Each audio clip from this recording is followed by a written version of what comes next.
오늘은 성경 사도행전 2장 37절로 42절의 말씀을 보겠습니다. 신약 성경 사도행전 2장 37절 말씀부터 34절, 42절 말씀까지 보겠습니다.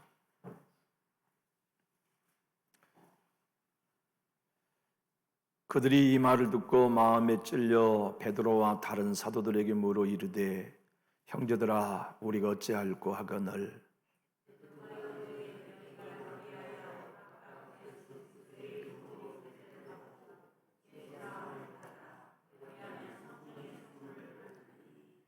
이 약속은 너희와 너희 자녀와 모든 먼데 사람 곧 우리 주 우리 하나님이 얼마든지 부르시는 자들에게 하신 것이라 하고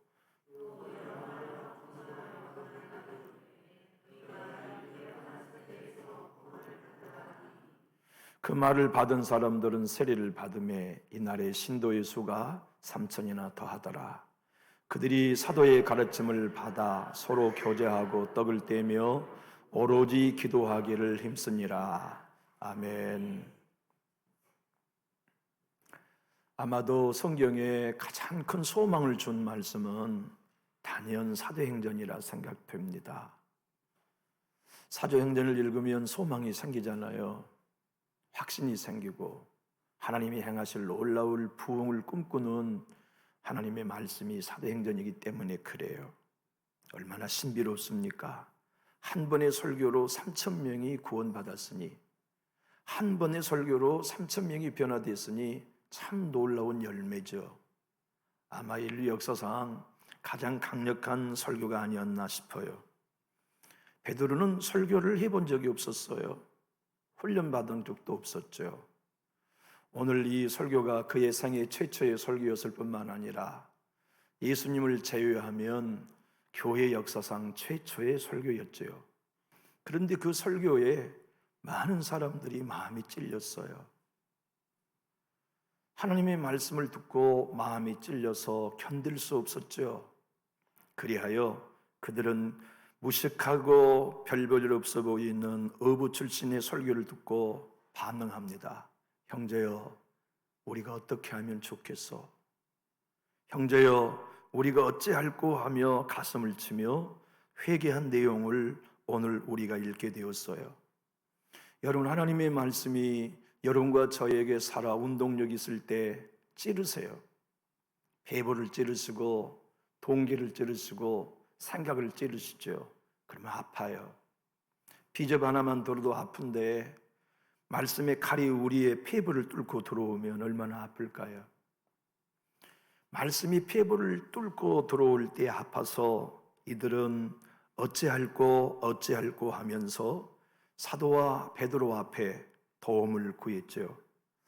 베드로 사도는 그들의 환경 가운데 일하고 계신 분이 성령님인 걸 알았어요. 아하, 성령님이 역사하시는구나. 성령님이 이 자리에서 일하시는구나. 성령님이 나를 사용하셔서 말씀하시는구나. 여러분, 영적인 일은 영이신 성령님의 도움이 필요하죠. 영이신 성령님이 돕지 않으시면 영적인 일은 열매가 없을 수밖에요. 육적인 일이야 육의 땀이 흘리면 열매를 맺지만 영적인 일은 성령이 일해 주셔야만 열매가 있어요. 베드로의 설교는 영적인 일이었고 성령이 역사하셨어요. 성령이 역사하시면 성령의 사람은 알아요. 바람이 불면 바람이 부는 걸 느끼는 것처럼 성령의 사람은 성령이 하시는 일을 느낄 수 있어요. 아하, 하나님이 성령으로 내게 하나님의 마음을 주시는구나. 아, 내 생각 속에 성령님이 말씀이 구약에 다 생각나게 하시는구나. 아, 하나님께서 성령으로 지금 내 혀를 붙들고 단어를 하나하나 조합시키시는구나. 내 가슴이 이렇게 뜨겁고 저들이 내가 증거한 말씀에 귀를 기울여 반응한 거 보니 성령님이 역사하시는구나. 여러분, 팀 켈러는 그래서 이렇게 얘기했습니다.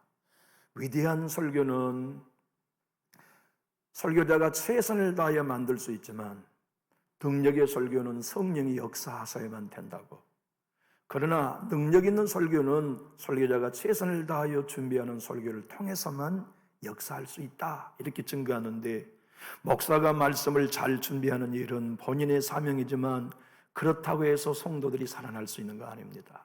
성령이 역사하셔야 되고, 성령님이 오늘 베드로의 사역과 설교에 기름 부으셨던 것처럼 능력으로 임해 주셔야 되지요. 여러분, 오늘 이 말씀을 가지고 어느 교회나 소망할 겁니다. 이런 놀라운 회복이 우리 교회에 있게 해주십시오. 이 놀라운 부흥이 우리 교회에, 우리 가정에 있게 해주십시오 하는 소망이 있죠. 저도 오륜교회를 매일 들어가잖아요.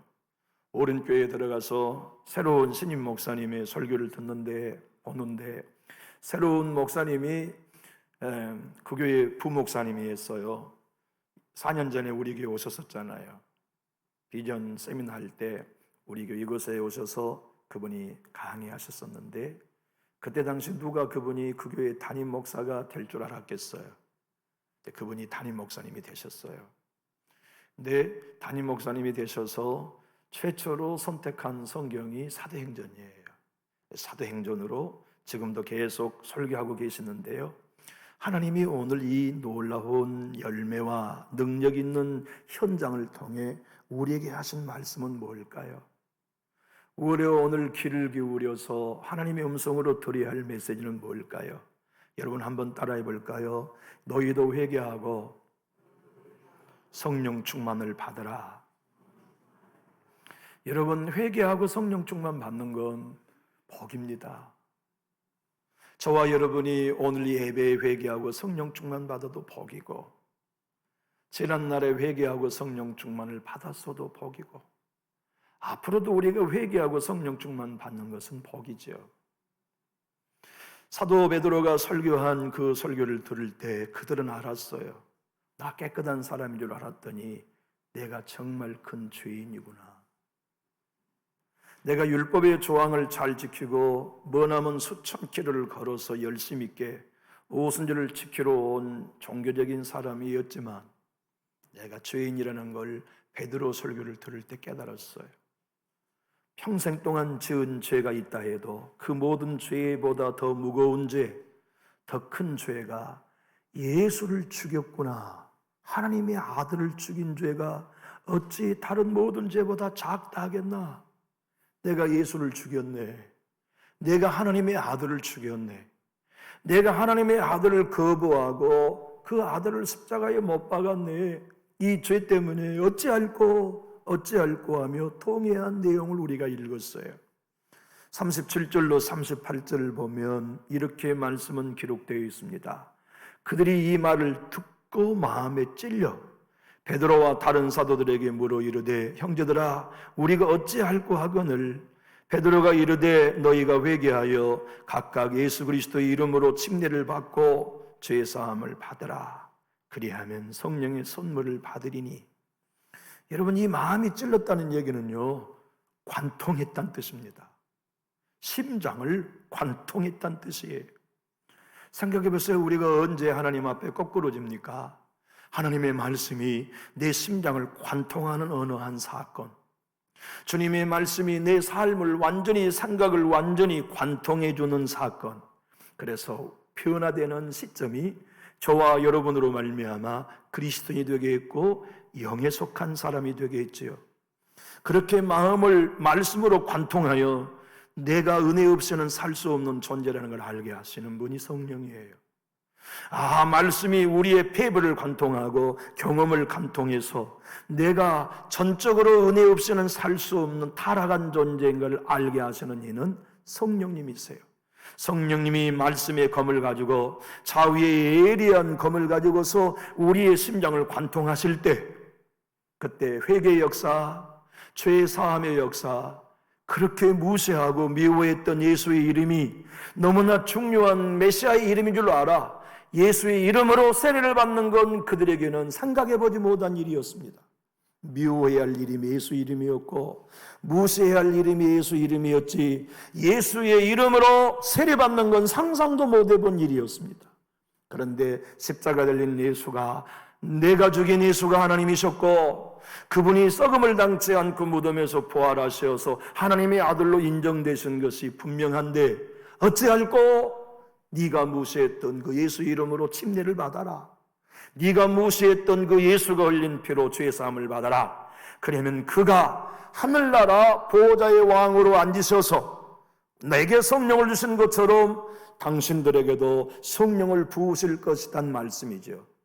여러분, 지난주 수요일에 말씀한 것처럼 우리 예수님이 하나님 보좌에 올라가셔서 우편에 앉아 원수가 발등상이 되기까지란 말씀은 구약의 예언입니다. 장차 메시아가 죽었다 부활하여 승천하시면 그분이 왕권의 보좌에 앉으신 증거가 뭐냐? 성령을 교회에 부어주신 것이 그분이 보좌의 왕으로 등극한 대관식이 될 것을 예언해 놓은 걸 오늘 베드로는 설교했어요. 그래? 그러면 그 예수를 내가 죽였단 말인가? 그 하나님을 내가 거절하고 그 하나님을 내가 이방 법 없는 사람들에게 넘겼단 말인가? 어찌할꼬? 방법은 있습니다. 당신들이 죽이고 미워했던 그 예수 이름으로 세례를 받으십시오. 그 예수의 이름으로 죄 사함을 받으십시오. 그러면 그분이 당신들을 버리지 아니하시고 성령을 선물로 주실 것입니다. 사랑하는 교우 여러분, 지금도 우리 예수님은 왕으로 하나님 우편에 보호자에 계십니다.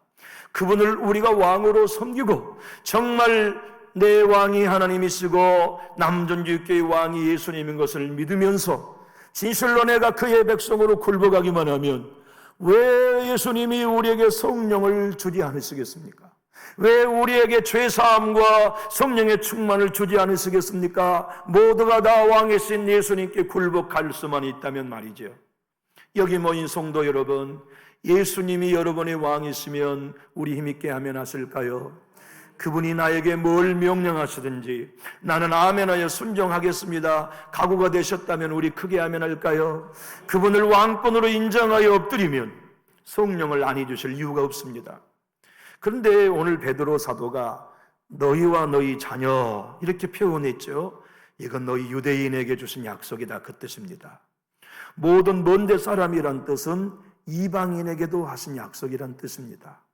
곧 우리 주 하나님이 얼마든지 부르시는 자들에게란 전 세계 흩어진 만국의 백성들에게도 하신 약속이란 뜻이죠.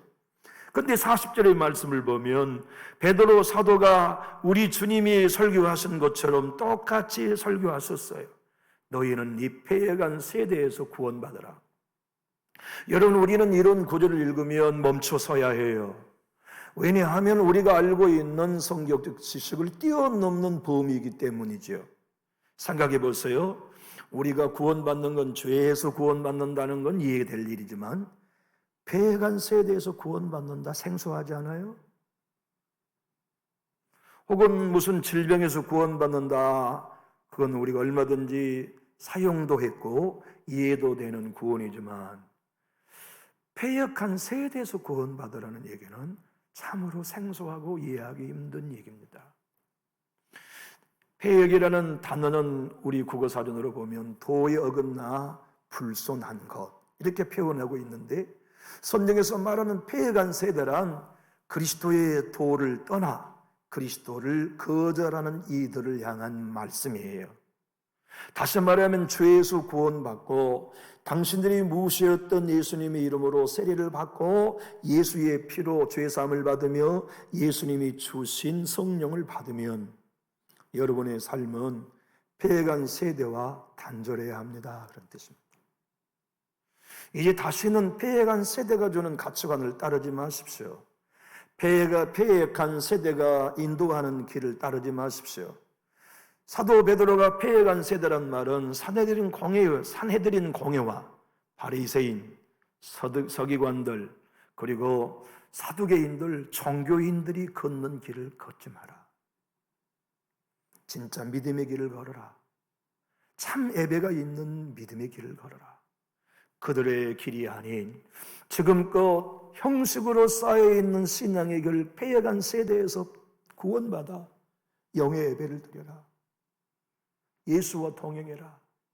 예수의 생명을 누려라. 예수와 함께 옛사람에 죽고 예수의 부활과 연합하여 새사람이 되는 구원을 경험했다면 다시는 형식이 되어 있는 신앙의 패역한 세대에서 빠져나와 이제는 신령과 진정으로 예배하는 참다운 예배자, 성령의 음성을 듣고 겨워진 예배자가 되라. 그것을 우리에게도 말씀하세요. 여러분, 우리는 예배할 때 난 오늘 영으로 예배했습니다가 우리의 고백이 되어야 됩니다. 이 자리에서 예배하면서 나는 오늘 또 성령과 진리로 예배합니다.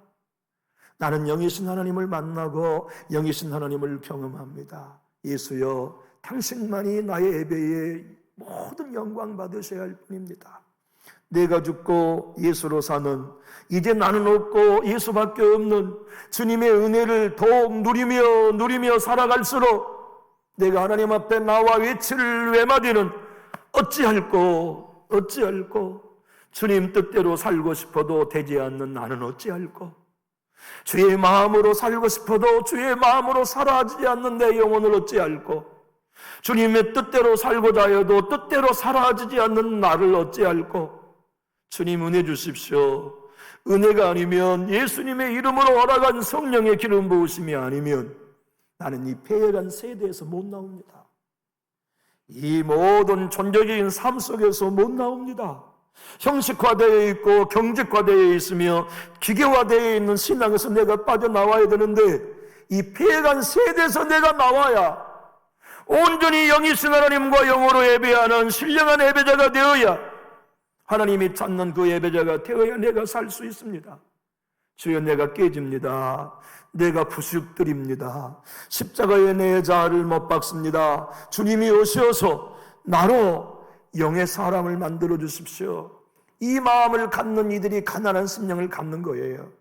이 마음으로 예배하며 찬양하는 이들이 애통하는 예배자입니다. 복 있는 사람들이죠. 내 의의가 하나도 없고 복음에 나타난 하나님의 의외에는 자랑할 것이 아무것도 없는 가련하고 배고픈 심령, 그런 예배자들을 통해 하나님은 예수 그리스도 이름으로 성령 충만을 주시며 오늘 또 일하시죠.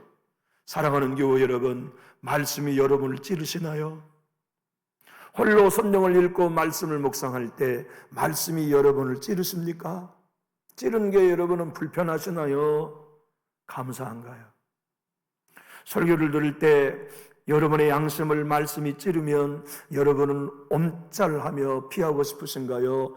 가슴을 열어 받고 싶으신가요? 하나님이 오늘 또 좌우의 날선 검을 가지고 우리를 찌르실 때, 성령의 검이신 말씀을 통하여 베드로의 설교를 가지고서 그 백성들의 마음을 찌르실 때, 그들이 어찌할꼬 회개했던 것처럼 우리도 오늘 하나님의 좌우의 날선 검인 주의 성경이 우리를 찌르실 때 우리 온몸에서를 벗어서 주님 수술하십시오. 주님이 원하신 대로 자를 걸 자르십시오. 끊을 것을 끊게 하시고 자를 것을 잘라주시며 주님 찔러 쪼개 내 마음과 생각과 뜻과 동기도 감찰하십시오. 주님의 말씀이 찔러 쪼개 내가 대낮에 벌거벗은 것처럼 내 생각과 동기가 드러날 때 변명하지 않겠습니다. 주님 말씀 앞에 아멘 하겠습니다. 주님의 말씀에 동의하겠습니다는 이 마음이 저와 여러분의 예배 시간에 지금 이 자리에 우리에게 있는가 점검해 보십시다. 히브리서 4장 12절로 13절은 하나님의 말씀은 칼이라고 설명했습니다. 함께 읽어볼까요? 하나님의 말씀은 살아있고 활력이 있어 좌우의 날선 어떤 것보다도 예리하여 혼과 영과 및 관절과 골수를 찔러 쪼기까지 하며 또 마음의 생각과 뜻을 판단하나니 지으신 것이 하나도 그 앞에 나타나지 않음이 없고 우리의 결산을 받으실 이의 눈앞에 만물이 벌거벗은 것 같이 드러나느니라. 여러분, 하나님의 말씀이 좌우의 날선 예리한 건보다 예리하여 베드로의 설교가 백성들의 가슴을 찔러 관통했던 것처럼 여러분에도 관통하기 원하시면 아멘 하실까요? 주님의 말씀이 우리를 찌르면 우리는 자리에 일어나고 싶지는 않나요? 주님의 말씀이 우리를 찌르면 불편한 설교라고 생각하지는 않나요? 주님의 말씀이 우리를 찌를 때 진정 그 말씀에 반응하여 맞습니다, 내 생각과 내 마음을 주님이 도려내시는군요. 수술하십시오. 치료하십시오. 고쳐내십시오. 진정 내가 주의 십자가의 제단 수술대 위에 눕습니다. 이게 어찌할꼬 하는 고백이죠. 그것이 교회가 가져야 할 태도요. 그리스도의 이름으로 세례를 받고 그리스도의 피로 죄 사함을 받으며 그리스도로 말미암아 성령 충만 받을 수 있는 길이 바로 그렇게 회개하고 유쾌하게 되는 나를 얻는 길 아닙니까? 여기 마음이 찔렀다는 표현을 성경 요한복음 19장 34절에 군인이 예수님의 옆구리를 찔렀을 때 그 찔렀다는 단어와 같은 단어입니다. 그중 한 군인이 창으로 옆구리를 찌르니 곧 피와 물이 나오더라. 그런데 여러분, 주님이 여기 옆구리를 찌르니라는 찌르니의 헬라어는 노소라는 단어인데요, 오늘 우리가 읽은 사도행전 2장에 마음이 찔려, 그 말은 카타노소라는 뜻입니다. 예수님의 옆구리를 창이 찔린 것은 창이 몸 안에 들어와 꽂혔다는 뜻이지만, 카노나소라는 단어는 완전히 창이 밖으로 통과하여 나갔다는 뜻입니다. 그러니까 우리 예수님이 창에 찔리는 고통보다 베드로 사도가 한 설교, 스데반 집사님이 한 설교로 유대인들이 마음이 찔린 게 훨씬 더 아팠다는 뜻입니다. 그러니까 사도행전 우리가 7장을 나중에 읽어보면 스데반 집사님의 설교에 백성들이 마음이 찔려 스데반을 죽여요. 그런데 오늘 보면은 마음이 찔려 어찌할꼬 회개하여 구원받는 수가 3,000명이 더한 거죠. 그렇게 그들이 구원받아 42절 교회 일원이 되어서 함께 40절 읽어볼까요? 그들이 사도의 가르침을 받아 서로 교제하고 떡을 떼며 오로지 기도하기를 힘쓰니라. 여러분, 우리는 생각해 봅니다. 베드로 서다가 오늘 본문 38절에서 베드로가 이르되 너희가 회개하여 각각 예수 그리스도의 이름으로 침례를 받고 죄 사함을 받으라. 그리하면 성령의 선물을 받으리니. 여러분, 영적인 건 공식이 적용될 수 있는다는 것은 모든 부분에 그렇지 못한다는 걸 우리는 알지요. 그런데 여기 공식은 아니지만 순서를 보면, 베드로 사도의 설교의 순서를 보면 침례 받는 것, 죄 사함 받는 것, 성령을 선물로 받는 것들은 순서가 회개하는 게 가장 먼저임이 분명합니다. 회개하여야 각각 예수 그리스도의 이름으로 침례를 받을 수 있고, 회개하여야 죄 사함을 받을 수 있으며, 회개하여야 성령의 선물을 받을 수 있다는 것을 말씀하시죠. 유기성 목사님은 주 임재 안에 교회라는 책에서 당신의 교회에서 한 설교지요. 베드로 설교를 듣고 사람들의 마음이 찔렸다는 것은 심장을 관통했다는 뜻입니다. 여러분, 주님 전에 나와서 설교를 들을 때 하나님의 말씀이 나의 부끄러움을 관통하여 드러내면 그 순간 여러분은 편하신가요? 내가 예수를 죽인 장본이라는 말씀으로 십자가에 죽지 않아 자아가 살아 하나님의 주인 노릇을 대신하고 있다는 것을 느낄 때 여러분의 심장은 관통하나요? 내가 주인 되어 살아가는 자아 우상 숭배자라고 하는 사실, 진짜 예수님과 함께 십자가에 침례 주고 옛사람이 아닌 이제는 새 사람으로 살아야 한 침례가 우리에게 있을 때 여러분은 정말 하나님의 말씀이 심장을 관통하시나요? 너무나 아파서, 너무나 고통스러워서, 너무나 고통이 내 안에 온 신경 하나까지를 잘라내는 아픔이 올 때 여러분은 불편하여 자리에 일어서고 싶으십니까? 아멘하여 소리치며 그 말씀 앞에 뛰어들고 싶으십니까? 우리가 교회가 교회되는 길, 여러분과 제가 진실로 예수를 왕으로 섬기는 예배자가 되는 길은 주님의 말씀이 우리를 찔러야 합니다. 주님의 말씀이 우리를 찔러 관통하실 때 어찌할꼬 하는 회개와 함께 죄사함을 받고 침례를 경험하며 성령 충만을 경험하는 교회가 되기 원하는데, 여러분도 이러한 신앙이 진정 여러분이 꿈꾸는 신앙이시라면 우리 큰 소리로 아멘 하실까요? 더 큰 소리로 아멘 합시다. 그런데 여러분, 이 말씀은요, 스가랴의 예언의 성취라는 걸 성경은 증언해 줍니다. 우리는 요사이 역대기와 지금은 에스라서를 공부하고 있는데요. 바로 그때 그 현장에 스가랴 선지자를 통하여 주었던 예언의 메시지가 오늘 사도행전 2장 베드로의 설교로 성취됐어요.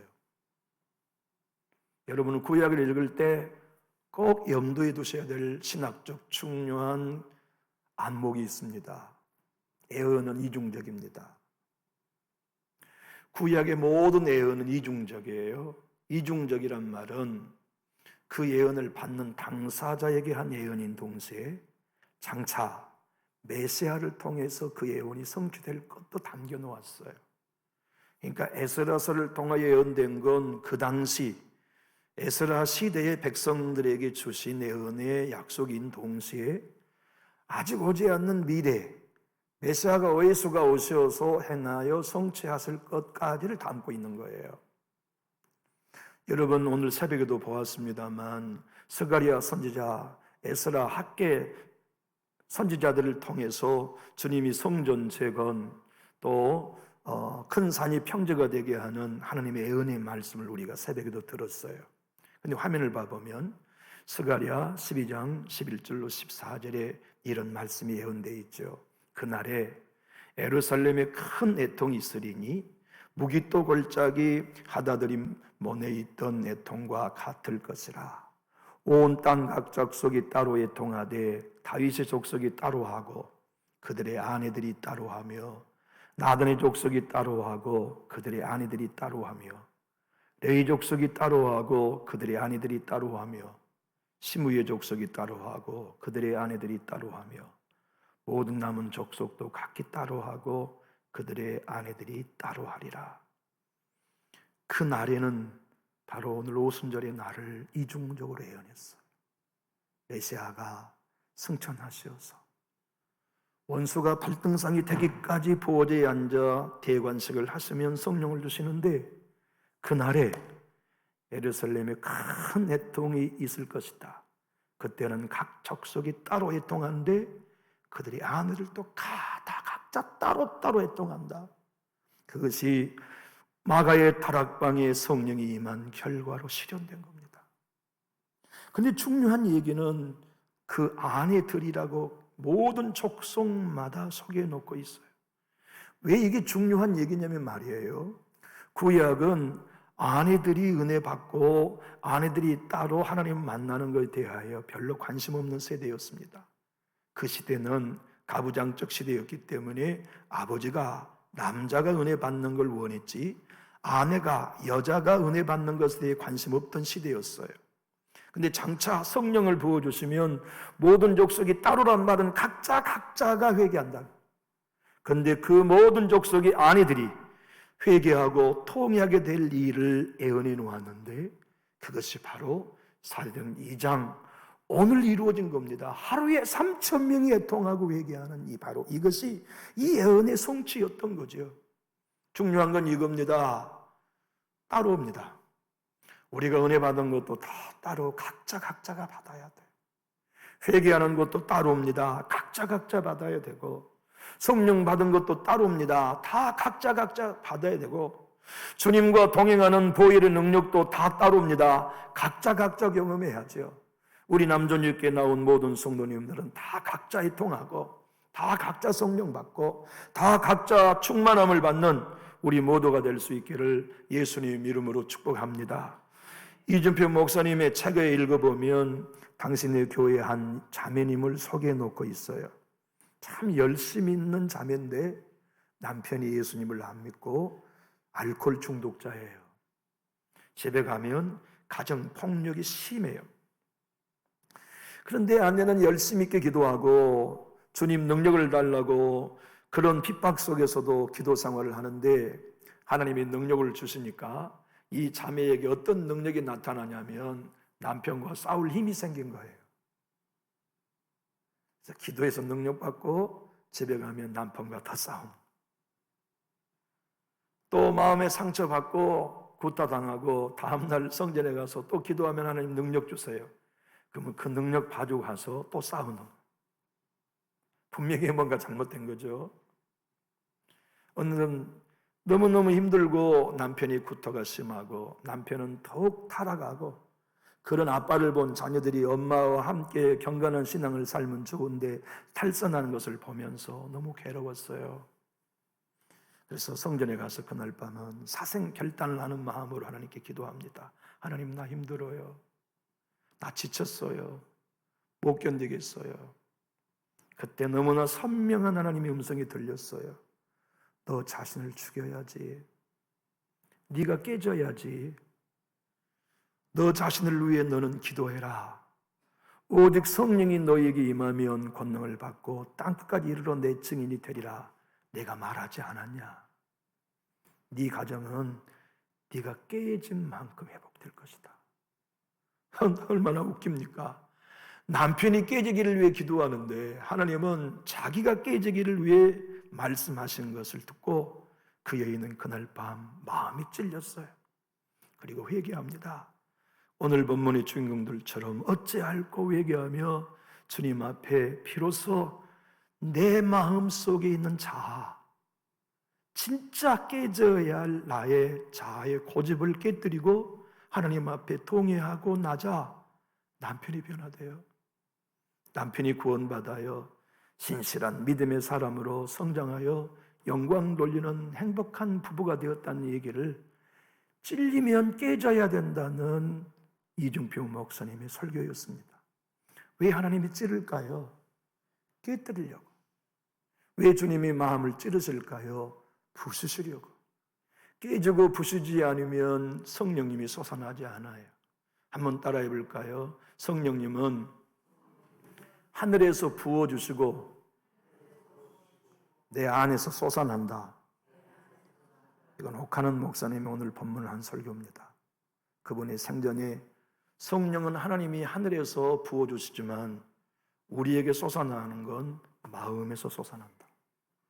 근데 우리의 마음에 솟아나는 건 깨진 만큼 솟아난다.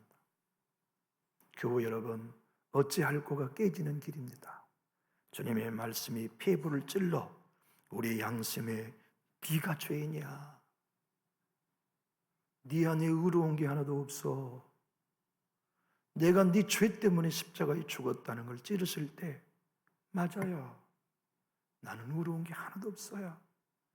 나는 하나님의 은혜, 예수의 피 외에는 의지할 게 없어요. 주님 성령을 주세요. 죄의 사함을 주세요. 주님의 은혜를 주세요.